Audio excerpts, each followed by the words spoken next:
Are you a true Salman Khan's fan? Well, if you ask me, I would say I'm rather not. But I'm maybe some of you are. So there was this one song from his movie called Ek Tha Tiger, which was Banjara. If you remember, I would just sing a little bit like Banjara, Banjara, na na na na na na.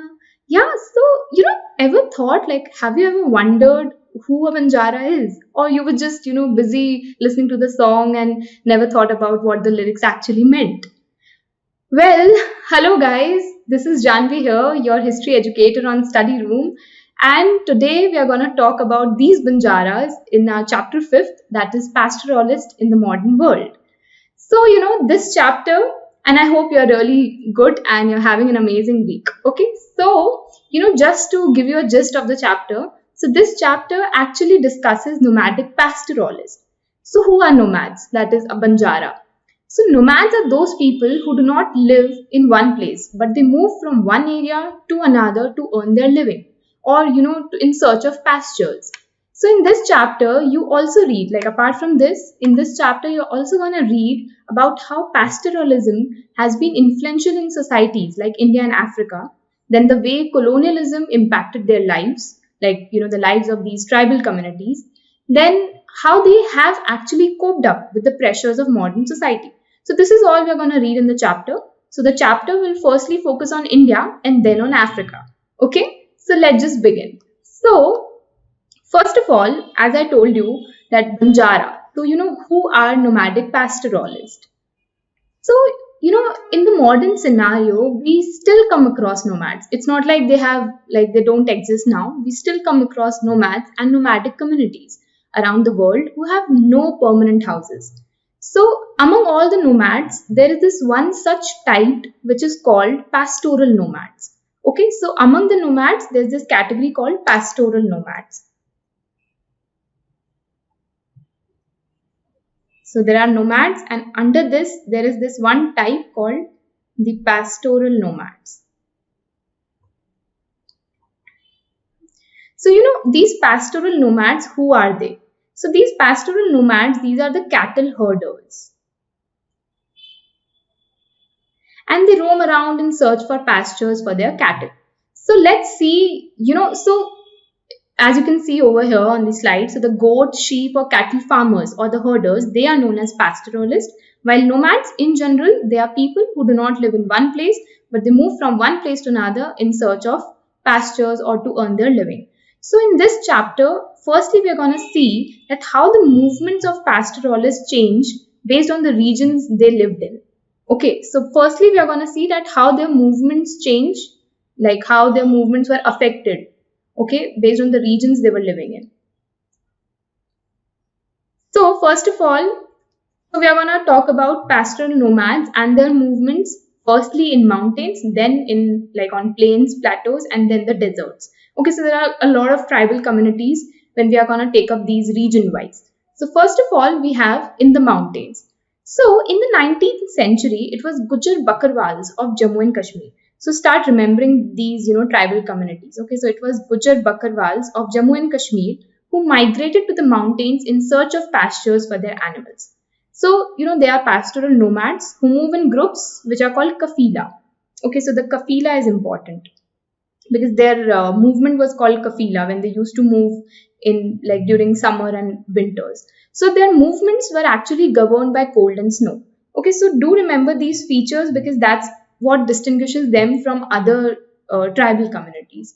Okay, like other nomadic groups. So, yeah. What actually happened? So these Gujar Bakarwals of Jammu and Kashmir. So during the winters, they moved to lower hills of the Shivalik range. Then by the end of April, they began their northern march for their summer grazing grounds. So as summer hits, so they are gonna march towards the north, they are gonna go up to the mountains again because the snow has melted. So this journey was known as kafila. So kafila is basically what? So kafila, it's a journey, okay, of specifically of Gujar Bakarwals from when they were moving from low hills of the Shivalik range during winters to top of the mountains in summers. So Kafila is a journey of Gujar Bakarwals.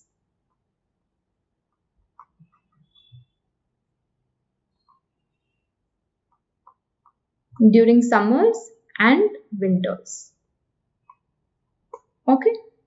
Now, okay, this one cycle has completed. Now again, they started their march by the end of September. So this time back to their winter way. So this is how they used to move. So in winters, they were at the low hills of Shivalik range because the top mountains, like at the top, there was snow. And then when there was when the winters used to go down and there were summers, so then they used to move back to the the highest top of the mountains. Why? Just to, for their pastures, in search of pastures to graze their cattle. So, when they used to move to the, okay, so let's just, divide it. So in summers where they were and in winters where they were. So in winters and then in summers. Okay. So in winters, they were at low hills of Shivalik. While in summers, they were at the top of the mountains. Okay.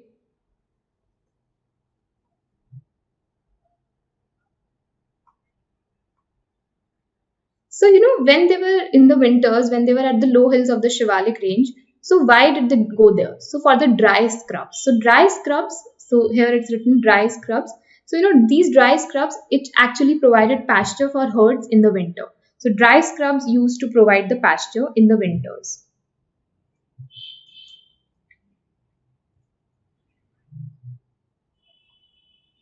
While, when the snow melts in summers, so they used to move back to the mountains for the lush grazing grounds. So in summers, they used to go for lush grounds. Alright, so in the summer, when the snow melts and the greenery is back on the mountains, so they used to move back. Now, so this was all about the Gujar Bakarwals. Now the Gaddis, they were of Himachal Pradesh. So they also had a similar cycle of seasonal movement. So on the winters, they were on the low Shivalik hills, just like the Gujar Bakarwals. And in summers, they used to go to Lahul and Spiti. So that's the difference. Okay, that's just the difference between the Gaddis of Himachal Pradesh and Gujar Bakarwals of Jammu and Kashmir. Okay, so this is the second nomadic tribe we have seen, Gaddis. All right. Now, next up we have, okay, so again, we're going to talk about Gujar Bakarwals only, continuing with that. So we already talked about the Gaddis. So Gaddis, they just had the same seasonal movement as Gujar Bakarwals. Okay, now towards their east, I'm again talking about Gujar Bakarwals. So towards their east, in Garhwal and Kumaon, so these were the places, okay, it's in Uttarakhand. So in Garhwal and Kumaon, the Gujar cattle herders, they came to the dry forest of the Babur in the winter. So Babur is actually a dry forested area which is below the foothills of Garhwal and Kumaon. Okay, so do remember what's a Babur? It's a dry forested area. So basically what the slide is, meaning to tell is that the Gujar cattle herders, they come down to the dry forest of the Babur in the winters, as I said, on the lower hills of the Shivalik range, right? And then in the summers, they went back to the high meadows, which is the Bugyals in summers. So Bugyal will be what? They are, vast meadows in the high mountains.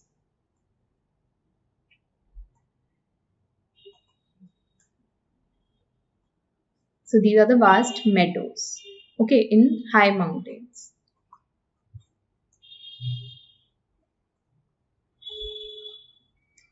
Now, this pattern, so this was the pattern which was being followed. So this pattern of cyclical movement, that is like winters, then summers, and again the cycle goes on repeating. So this pattern of cyclical movement between summer and winter pastures, it was typical of many pastoral communities. Okay, so apart from the Gujar Bakarwals and the Gaddis, there were other pastoral communities too of the Himalayas, including, so there were Bhautiyas, Sherpas and Kinnori. So you'll have to remember these communities, okay. So then there were Bhautiyas, Sherpas and Kinnoris. So this comes in the third category. So, they also used to adjust to the seasonal changes and they made effective use of available pastures, allowing the pastures to recover as they move.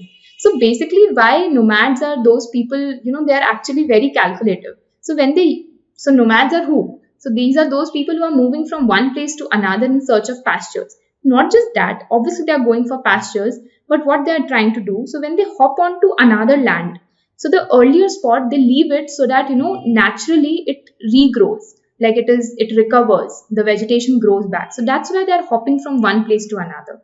So it's a very effective method, right?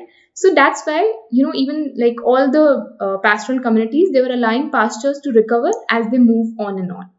So this was all about in the mountains, like their pastoral movements in the mountains.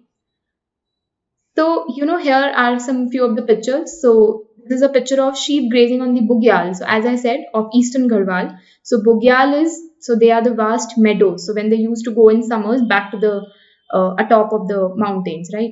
So, this is in higher elevation range between 3,300 meters and 4,000 meters of the Himalayas. So, this is in summers. Okay, so do remember this is in summers. Then, next up we have a yet beautiful picture. It's of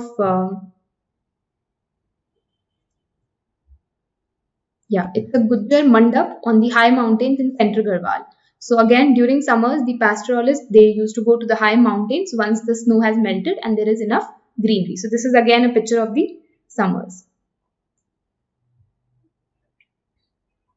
Okay, they are very pretty pictures and they are back in the Himalayas and Uttarakhand. Then there's another picture of the Gaddis who are of Himachal Pradesh. So they are waiting for shearing to begin. So there's this Ul Valley near Palampur in Himachal Pradesh. Okay, you need not remember to this valley, but basically what is shearing? Okay, so shearing is, you must be knowing, it is cutting of the wood, like the wooden fleece, the woolen fleece. I'm sorry. So shearing is basically cutting of the woolen fleece of a sheep. So basically when you cut down the wool and all. So, when the nomadic pastoralists, they used to move, they sometimes halt a long way to shear their sheep, as wool is one of their income sources. So, they used to shear their sheep. That is, they used to cut off the woolen part of it.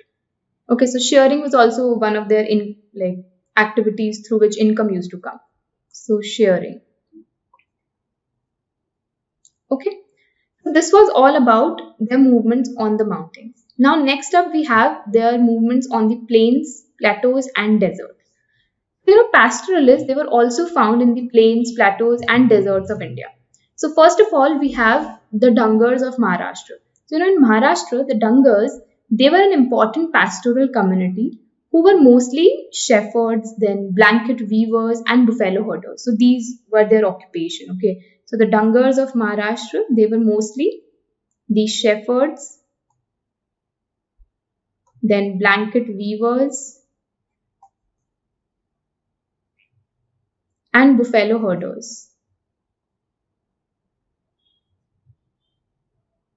Alright, so now their activity was on the plains and plateaus. Okay, so the Dangars of Maharashtra, they used to stay in the central plateau of Maharashtra during the monsoon. So monsoon time, they're staying on the plateau side. Now this plateau, it is a semi-arid region with low rainfall and poor soil. Now, there's this one thing that in the early 20th century, their population in this region, it was estimated to be 4,67,000.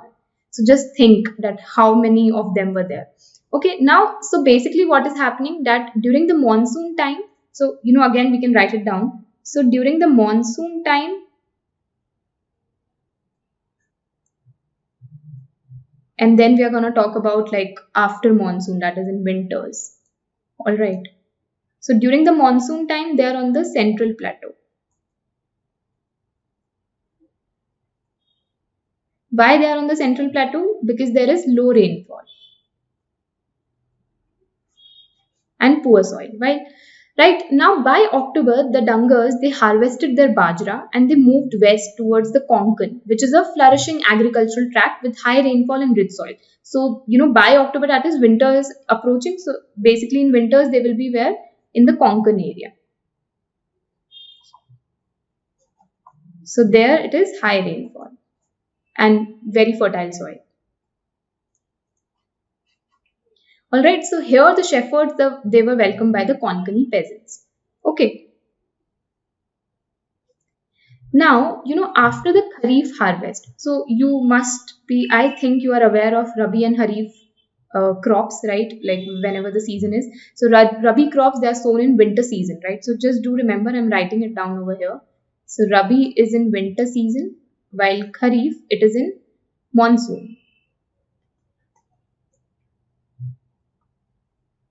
So, after the Kharif harvest, fields in the Konkan they have to be fertilized and they have to be made ready for the Rabi harvest because that's gonna approach, like winter will be approaching, right? So the Dangal flocks they manure the fields and they feed on the stubble. Stubble is basically the cut stalks of the grain, like of the cereal plants which are left after the grain has been harvested. So once the grain has been harvested, so after that, whatever the cereal plants are left, uska cut stalks are called the stubble. In Punjab, there is stubble burning which used to happen. It recently happened in 2020 as well. Okay, so the Dangal flocks they used to manure the fields and feed on the stubble. And then afterwards, the Dangers that as soon as the winter is over, the Dangers return to the plateau upon the onset of monsoon again. So in the next year. So this is how they used to cyclically, do their movements. Okay, so this was all about the Dangers of Maharashtra. Now, next up, the next pastoral community which we have, it is in Karnataka and Andhra Pradesh. So again, in Karnataka and Andhra Pradesh, the dry central plateau, it was covered with stone and grass. Okay, so it was inhabited by cattle, then goat and sheep herders, which are called Golas. So the first community is called Golas. Okay,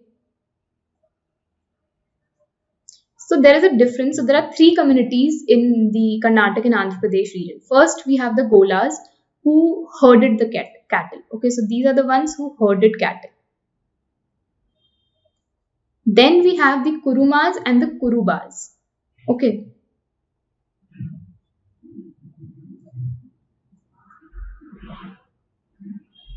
So the Kurumas and Kurubas, these are the ones who used to rear sheep and the goats, and they used to sell the woven blankets. So they are basically doing the rearing part. So rearing of sheep plus selling the woolen blankets.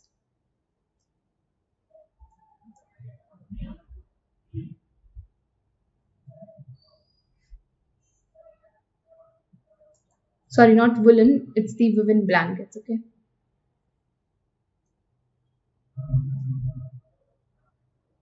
So they are selling the woven blankets. So herding type is by Golas and the rearing and selling of woven blankets by Kurumas and the Kurubas. The work has been divided. So that's what it's written here. So where they used to live, so they lived near the woods. They cultivated small patches of land. Then they engaged in a variety of petty trades and they took care of their herds. So that's how simple their life was. Okay. Now unlike the mountain pastoralist, the Golas, the Kurumas, and Kurubas movements, they are not defined by cold and snow. So, if you remember, when we read about Gujjar Bakarwal, so their movement it was defined by cold and snow, right? So they used to be dependent on cold and snow. But here, the pastoral communities of Karnataka, like basically of the plains and plateaus, their movement actually depends upon the alteration of monsoon and the dry season. So this is the basic difference between the pastoral communities of mountains and the pastoral communities on plateaus and plains. So do remember that mountain people, they are dependent on cold and snow, while the plain and plateau people, they are dependent on alteration of monsoon and dry snow. So during the dry season, they move to the coastal tracts and left when the rains come. Okay, so when the rain, like monsoon is approaching, so they used to leave that. So, there are like many travelers have traveled to these places. So, the accounts of many travelers tell us about the life of these pastoral groups. So, in the early 19th century, there was this one man called Buchanan. So, he visited the Golas during his travel through Mysore.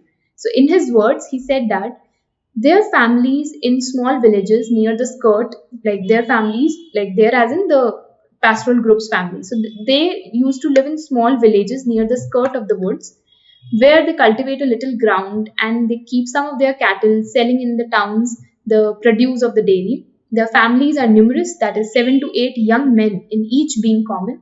2 or 3 of these they attend the flocks in the woods, while the remainder they used to cultivate their fields and supply the towns with firewood and with straw for thatch. So this is like in his words, he's a traveler. So this is what he saw. So very simple and like very simple and like happy life they were living there, the pastoral groups, because what all they were interested in was herding the cattle, shearing the sheep and all. And then accordingly, like according to the monsoon and all, they used to like shift their cyclical movements. Okay. Now there's this yet another group, so Banjaras, as I told you, the song. So Banjaras, they were yet another well-known group of graziers. They were found in the villages of Uttar Pradesh, Punjab, Rajasthan, Madhya Pradesh, and Maharashtra. So they are like found in many of the states. So they moved over long distances, selling plough cattle and other goods to villagers in exchange for grain and fodder. So do remember Banjaras. I think you'll always remember, right? So because of the song, it's easy to remember. So just do remember that in what all states they are active. Okay, and they're still there. Now, next up we have Raikas of Rajasthan. So, like this is in particular just in Rajasthan, Raikas. So, Raikas, they lived in the deserts of Rajasthan. During the monsoons, the Raikas of Barmer, Jaisalmer, these are few of the cities of Rajasthan, Jodhpur and Bikaner, they used to stay in their villages. Okay, so during monsoon, that is during rainfall, they are staying in their villages where pasture was available. But by October, that is when the winter is coming, they moved out in search of other pasture and water, and then they returned again during the next monsoon. So, about Raikas, we can write that. So, about Raikas, they are in monsoon, they are staying there.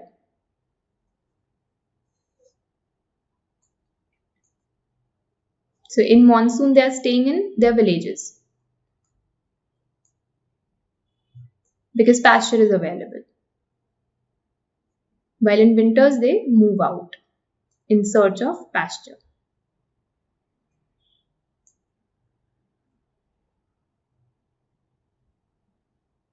So they move out. Okay. And then again they return during the next monsoon.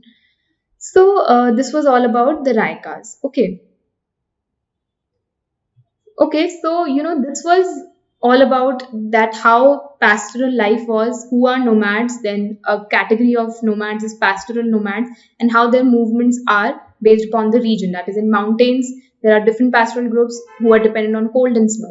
So their activities dependent on that. Then in the on the plains and plateaus, and then in deserts, it's dependent on the alteration of monsoon and dry season. Okay, now this is the end of the first video. In the next video, we're gonna take up very important the colonial rule and pastoral life. So actually colonialism affected the pastoral life in a huge way. So that's what we are gonna study about. So and then after that we are gonna, yeah, so I think that's the major chunk which we are going to take up in the next video. So this is all for today, and I hope you really understood, and you have to learn all these pastoral communities ka name. So do remember all these, and I'm going to see you in the next video. Thank you and have a safe day. Bye bye.